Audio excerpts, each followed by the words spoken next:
L'eau pure et une terre saine. De ces trois choses, nous n'en avons plus une seule. Voilà. Et on se vante de la civilisation et du progrès. Voilà, qu'est-ce que c'est?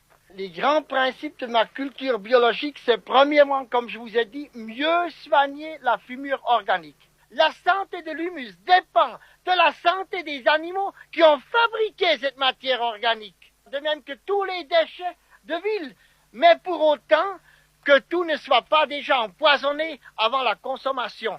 On sait qu'est-ce que c'est que les citrons, qu'est-ce que c'est que les oranges. Enfin, une grande partie d'aliments que nous consommons ont déjà été trafiqués avant de les manger, on le sait très bien. Il faut avoir peur de mettre une plure de citron dans le manger des porcs, parce qu'ils pourraient canner. On sait très bien que tout a été vacciné, tout a été traité. La deuxième, faire que des labours superficiels. Nous ne bêchons pas, et au printemps, nous passons simplement le motoculteur à 4-5 cm au plus de profondeur. Pourquoi, mes amis? Si je fais une coupe transversale dans la forêt, eh bien, nous avons d'abord la couche de couverture, les feuilles, les aiguilles, tout ce qui tombe des arbres.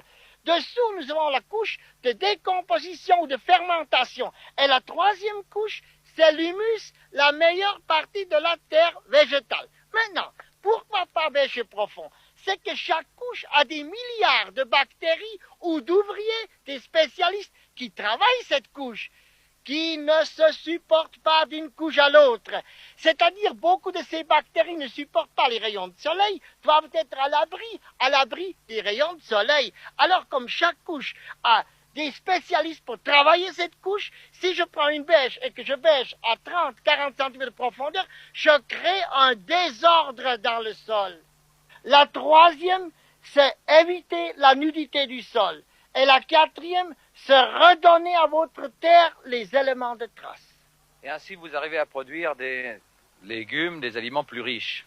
Ah, c'est-à-dire plus riches en sels minéraux. Vous savez qu'aujourd'hui, que les citadins d'Europe souffrent plus ou moins 5 fois de pas assez de magnésium. Pourquoi? Nos terres sont appauvries en magnésium.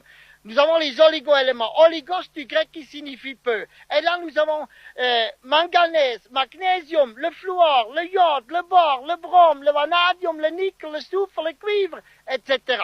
Mais par les cultures intensives, par les cultures monotones, par les fausses fumures, ces terres se sont appauvries ou carencées en oligo-éléments. Et voilà pourquoi, même que vous prétendez nous mangeons beaucoup de fruits, beaucoup de légumes, ils manqueront dans ces légumes ce qu'on appelle les éléments de trace qui sont l'essentiel pour la santé du corps humain. Et vous savez par exemple qu'un corps ne peut pas assimiler le calcium s'il n'est pas pourvu de suffisamment de magnésium. Le magnésium est précisément le régulateur du calcium. Mais j'ai enfin compris que nous ne pouvons plus continuer.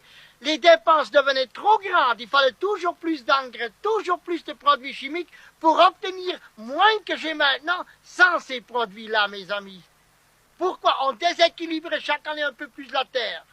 Aucun être humain peut remplacer ce processus naturel que font les vers de terre et ces micro-organismes dans le sol. Aucun.